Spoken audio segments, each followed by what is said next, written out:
Indiana Newsdesk is made possible in part by Smithville Fiber Internet, streaming TV, home security and automation in Southern Indiana. More information at smithville.com. MALLOR GRODNER Attorneys providing legal services to clients and the community. Understanding, expertise, results. Bloomington and Indianapolis. LawMG.com. IU Alumni Association connecting IU's network of alumni and sharing the Indiana spirit through scholarships, advocacy, and volunteerism. Alumni.iu.edu. IU Center for Rural Engagement extending IU Bloomington resources to improve Hoosier lives in partnership with communities and organizations. Rural.indiana.edu. And by WTIU members. Thank you. Coming up on Indiana Newsdesk. Commissioners in Owen County are still considering an ordinance regulating events on the courthouse square. It is the people's courthouse, and it shouldn't just be used for legal matters and for, trials. It should be used for happy purposes as well. Coming up, more on the fight revolving around the town's Pride event.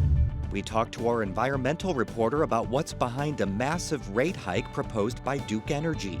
And Indiana is in need of referees for high school sports, but with unusual hours and angry parents, it's a labor of love. It's one of the things that's been most shocking to me, actually.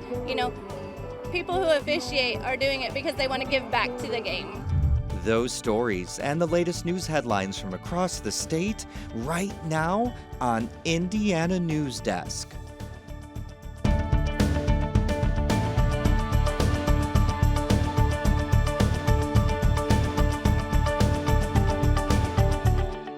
Welcome to Indiana Newsdesk. I'm Joe Wren. Well, on Monday, the Owen County Commissioners voted to table their proposed ordinance that could make it more difficult to hold festivals and special events on county grounds. But as Mitch Legan reports, that doesn't mean the festivals are safe yet. When you visit the Spencer Town Square, things look quite different than they did years ago. Retail shops, coffee houses, and restaurants surround the historic Owen County Courthouse, taking the place of empty buildings and law offices that had been there before. Jamie Sweeney opened the Juniper Art Gallery a little over a year ago. We could easily become a Southern Indiana arts destination. The other reason was the different festivals and events held on the courthouse square. When there is one, my business sees more people that discover me, for one, since I'm new this year, and two, my sales are great on any day that there's an event. So that makes a huge difference to my bottom line and my ability to be successful as a small business owner here. So Sweeney became concerned when she heard the county commissioners were considering shutting down special events on the square. Back in August, commissioners said they had received a petition from residents concerned about problems at least one special event. Okay, so just so everyone here is clear, including myself, because of this petition, you are taking action of some sort, and right now you want to hear voices. I understand that. Correct. County Sheriff Sam Hobbs then asked the commissioners what their concerns were. Well, we've got the rescue issue that's been a problem there. One person doesn't want to do that anymore. We have to pay somebody or the organizations pay that person. The courthouse being open is a security issue, which can cost the county additional money, which that's been a discussion. I talked to John about that. I know that you're his superior, but we've had a discussion about that. In one of the last couple of events that we had, there was an electrical box out here on the southwest corner that was busted off the top, and the county, of course, is responsible for that, so we had to call electrician and fix it. But when some residents asked for a copy of the petition, what they received instead were form letters describing the Spencer Pride Fest as overly sexual and inappropriate for children. The letters did not mention the issues Commissioner Burton raised at the meeting. The letter originated from Morals of America, an anonymous Facebook group that believes, quote, the world is in a downward spiral from the lack of good God-given morals. The group's leader, who won't identify themselves, denied requests for an interview, citing concern for his or her safety and fear of discrimination. Spencer Pride is the local LGBTQ advocacy group that has been hosting its annual Spencer Pride Fest on the courthouse lawn for the past 12 years. People come from all over the Midwest and beyond, I believe, to come to this small rural community that is seen as an accepting, loving community, and they love it when they get here and they see all the excitement and all the fun that's going on in the community. And I think it's just, for my business, it was the most foot traffic I'd ever had here. With a population of about 2,200, Spencer is the smallest town in the United States with a designated LGBTQ center. The one-day Pride Fest brings in anywhere from 4,000 to 5,000 people. We are an example to other communities that think our community is too small, we couldn't support anything like that, and they can look to us to say, well, if they could do it in Spencer, we have to be able to do it here. But with the threat of a festival ban, Spencer Pride President Jonathan Balish formed the Spencer Downtown Event Coalition. He invited other stakeholders who all worried about the impact a ban would have on the county's efforts to continue growing its economy. It's a group of like-minded individuals who know how important Spencer and Owen County's events are and who want to make sure that they continue to flourish. There's an ordinance on the books now that does regulate festivals and events on county property. The coalition provided the commissioners with suggestions on how they could improve the existing ordinance with community input. But the commissioners proposed their own and didn't take any of the coalition's suggestions into account. The way the ordinance is currently written, nobody would be allowed to access the courthouse for a special event. It also gives the commissioners broad powers, saying they have the final say on special events in the county, not just on county property. It also defines a special event as the gathering of any people for any reason for any period of time, and says it can be considered a special event if that event is going to have a visual, noise, or environmental impact on the surrounding area. After tremendous pushback from residents, the commissioners voted to table their own proposal and to consider the community's feedback and questions. But many residents say they believe the commissioners' new ordinance is unnecessary, because if the issue is about collecting fees for festivals, that's already written into the existing ordinance. But that ordinance has been neglected by the people who are in charge of it. For them to come in and say, oh, well, we've fixed the ordinance and we've modernized it, it's 6 pages long now. If you can't monitor and maintain and enforce a 3-page ordinance, what faith do I have that you're going to maintain and monitor a 6-page ordinance? Judy Epp says the first year Spencer Pride was on the courthouse square, she didn't even have to fill out a form. So the next year, I was given a form to fill out. It was a 2-page form. The 3rd page is where the fee is. They never gave me that page. I didn't even know there was a 3rd page until this ordinance conversation started. And I've been going to them for 12 years. Jamie Sweeney says she wishes the commissioners would just enforce the current ordinance, so Owen County residents will be able to use the courthouse that they fund. I absolutely want to see the courthouse open for events. It is the people's courthouse, and it shouldn't just be used for legal matters and for, trials. It should be used for happy purposes as well. It should be used for the community. The community owns it. Now, all the people of Owen County can do is wait for the commissioner's new proposal. Commissioners President Jeff Brothers said some residents have reached out to the commissioners since they tabled the ordinance, but nobody officially from the Downtown Event Coalition. But Sweeney says despite all of the negativity that has come from the ordinance fiasco, she is amazed at how it has brought the community together. I feel that the revitalization has been about community spirit as well as buildings and nice sidewalks and lamps and all the beautiful things we've done. I feel like there has been a growing sense of community that was absent when I lived here in the 90s. So it's really heartening to see that. For Indiana Newsdesk, I'm Mitch Legan. Well, after several years of trying, proponents of getting a new casino in Terre Haute finally cashed in their chips. Adam Pinsker tells us the project has to clear a couple more hurdles before construction begins. The Political Action Committee formed to help support this referendum says that Terre Haute and surrounding communities will reap the benefits from tax revenues this casino will generate for years to come. Terre Haute resident John Zeller is delighted he will no longer have to drive to Evansville to gamble. I play blackjack, yeah.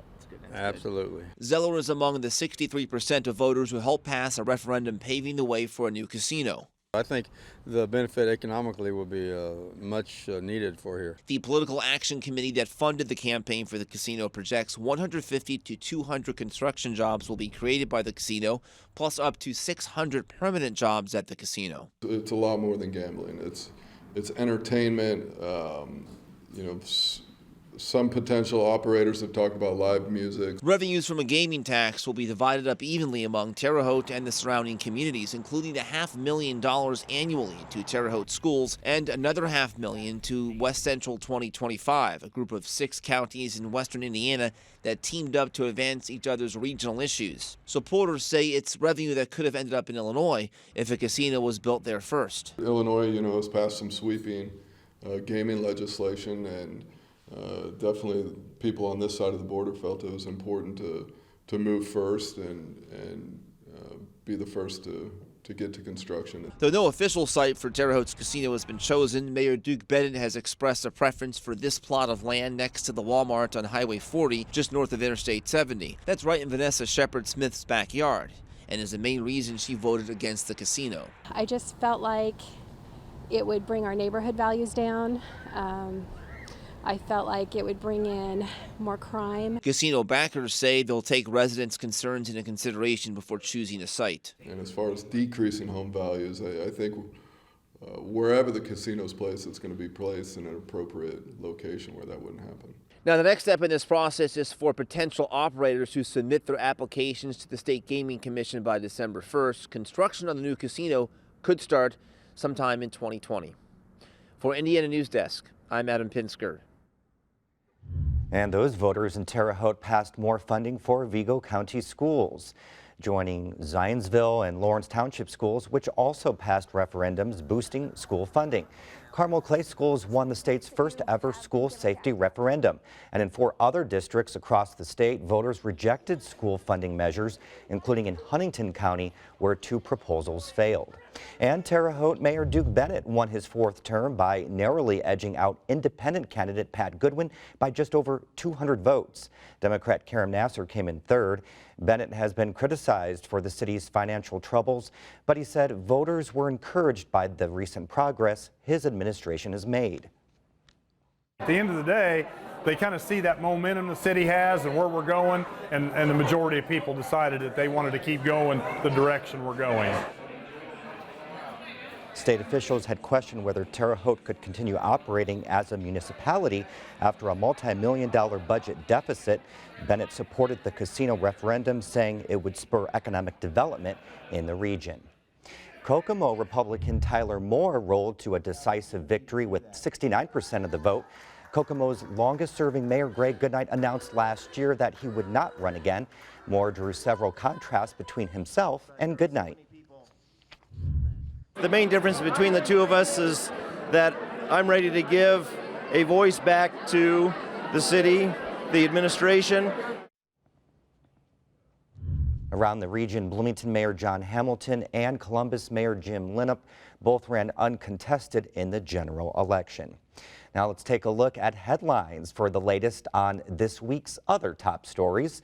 Some schools are canceling class ahead of a planned teacher rally at the State House November 19th. The president of the Indiana State Teachers Association says at least 4,000 teachers have signed up for the State House lobbying effort on the day legislators are holding organization meetings ahead of the 2020 session. And some school officials say so many teachers are taking time off that they wouldn't be able to find enough substitutes to cover classrooms.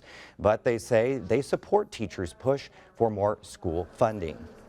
Indiana Attorney General Curtis Hill says he will appeal a decision by a federal judge to release a man convicted in the 2000 killing of IU student Jill Bierman. A judge ruled in September that John Myers' legal representation during the murder trial was so ineffective his Sixth Amendment rights were violated. Myers is serving a 65-year sentence. Now, in a statement, Attorney General Hill said, quote, "Convicted murderers should stay in prison." The city of Bloomington and the county are still at odds over how to move forward with the proposed convention center expansion. Mayor John Hamilton pushed to form a board that would act as a governing body for the convention center, while at the same time moving forward with design plans for the expansion. The city feels very strongly, as did a clear majority of the group of 20, that we also continue the design and build efforts previously led by our jointly appointed steering committee. But commissioners say they would rather form a CIB and then have that body take on the work of finalizing expansion plans. The dispute is the latest disagreement between the city and the county that has delayed the process. The expansion will be paid for by a food and beverage tax, which currently brings in about $3 million a year. While the state's drug czar is retiring, Jim McClellan has served in the position for 3 years. The governor appointed him at a time when annual overdose deaths were topping 800 a year.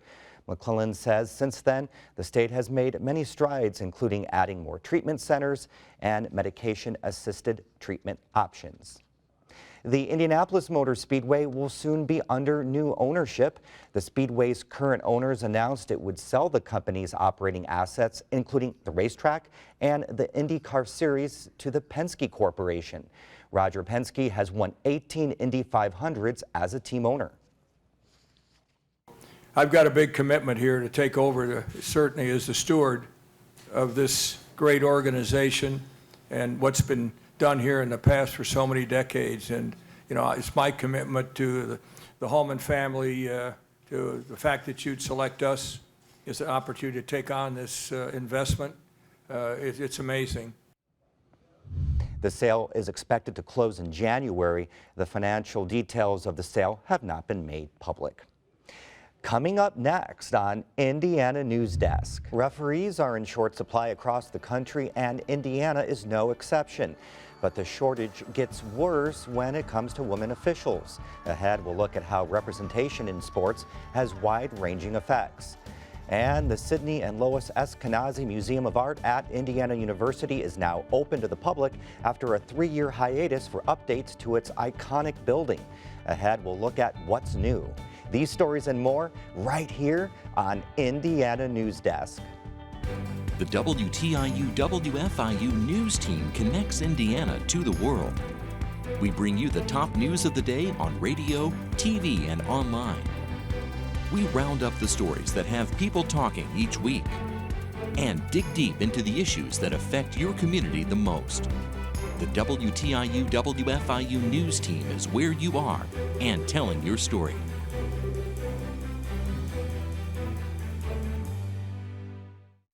In a time of change, where can you find in-depth reporting and thoughtful analysis? Washington Week on PBS. Join moderator Robert Costa. When I was at the Capitol this week, I encountered the same. And a panel of award-winning journalists. You're seeing a divided nation, and you're seeing. For insights and perspective. Tonight there was a key development in the Senate. You won't find anywhere else. What a week. Washington Week.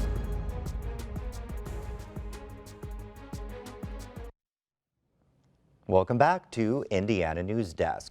Well, Duke Energy wants to raise the average resident's electricity bills by about $24 a month. That's the largest rate hike utility experts say they've seen in decades. Energy and environment reporter Rebecca Thiel is here to explain. Rebecca, welcome. Let's just start really quick, kind of the basics. Why do they need this more money?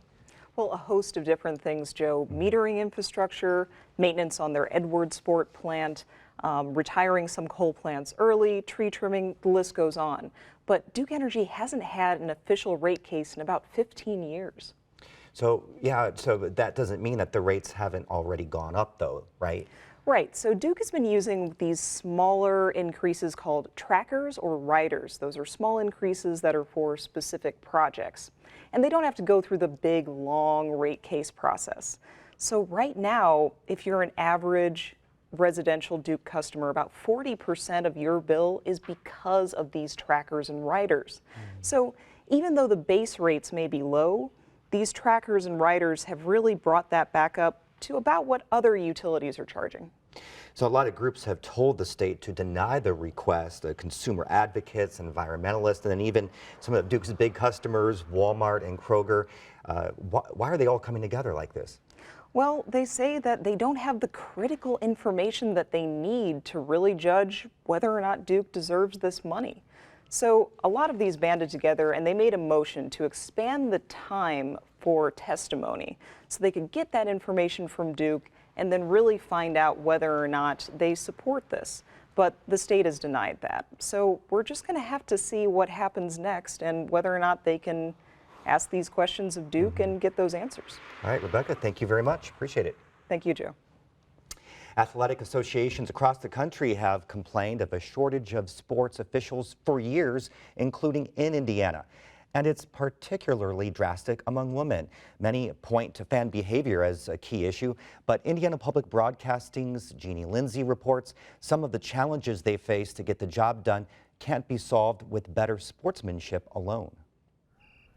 You won't see many women working games on the high school football fields in Indiana, but if you do, it's probably Holly McCamick. So I've done football for 3 years, 5 years for volleyball and track. McCamick is one of about a dozen licensed female high school football referees in the entire state. She started doing this job after her kids graduated to stay connected to schools, kids, and sports. But it can be tough. She says she's still getting used to how angry people from the crowd can get about her calls. It's one of the things that's been most shocking to me, actually. You know, people who officiate are doing it because they want to give back to the game. And that's not all she has to worry about. Right now, she's working with a broken leg after a run-in with a football player during a game she reffed last month. McCamick's concern about fan behavior is the most common complaint among referees, according to Sandra Walter. She's the assistant commissioner of the Indiana High School Athletic Association, or IHSAA. Our fan ejections are up 25%. That means we are dismissing, when I say we, the officials, are finding it necessary to remove fans at a rate that is 25% higher this year than last year. And I will tell you, last year, that removal was 43% higher than 17-18. Angry fans have followed officials to their cars or made verbal threats. Other things stack up too, though, like travel, buying uniforms and training, and often a select handful of people decide who gets assigned to the high-stakes games. When the economy is good, Walter says, it's tougher to convince people to deal with all of that for a paycheck that might not even break even with the costs. And many officials are walking off the field for good. The IHSAA has just over 5,000 officials this year compared to nearly 7,000 3 years ago. So why does this matter? Walter says lessons kids learn in sports stay with them for life. We're talking about how to create and reach goals. We're talking about how to get along with others, teamwork, cooperation. You tell me one area in your adult life where that's not necessary.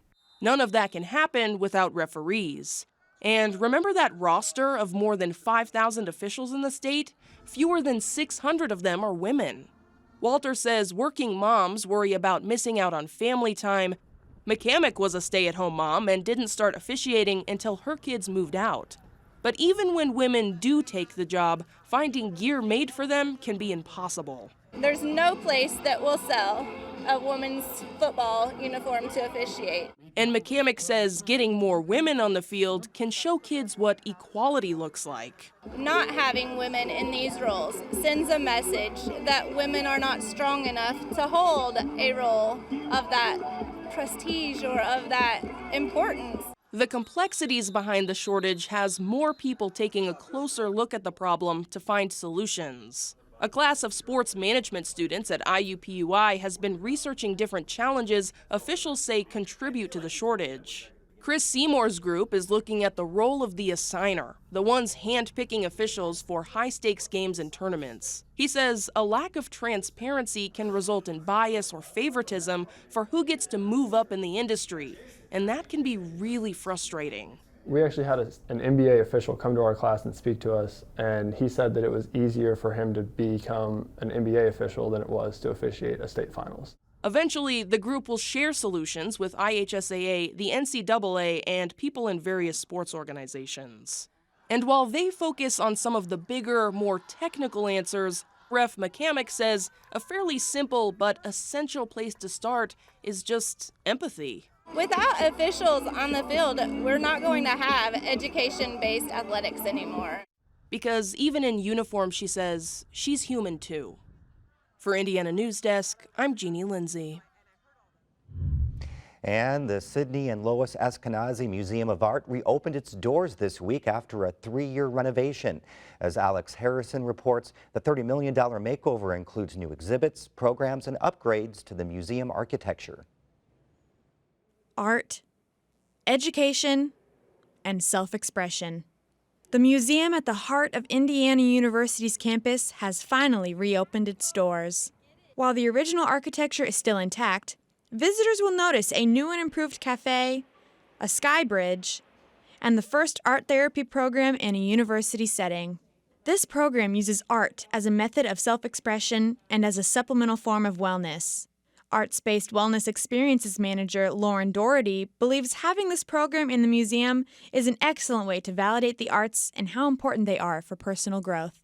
We're just trying to get our internal voice out onto a piece of paper. And so I think using the museum in that way is like kind of adding this extra layer onto art therapy that really hasn't been present before.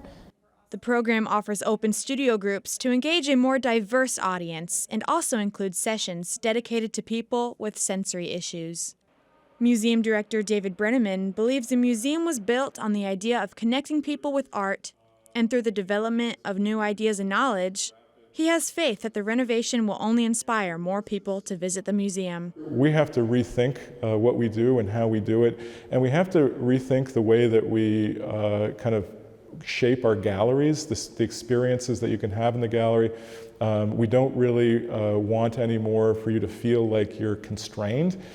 The grand reopening events will carry on through the weekend. For Indiana Newsdesk, I'm Alex Harrison. That's the end of this program, but our work continues online as we cover the news throughout the week at WTIUnews.org. Have a great weekend.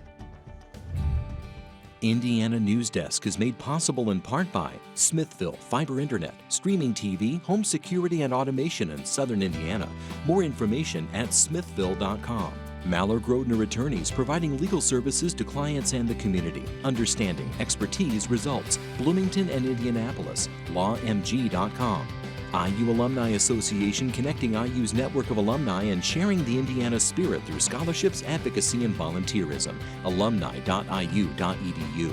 IU Center for Rural Engagement, extending IU Bloomington resources to improve Hoosier lives in partnership with communities and organizations. Rural.indiana.edu. And by WTIU members. Thank you.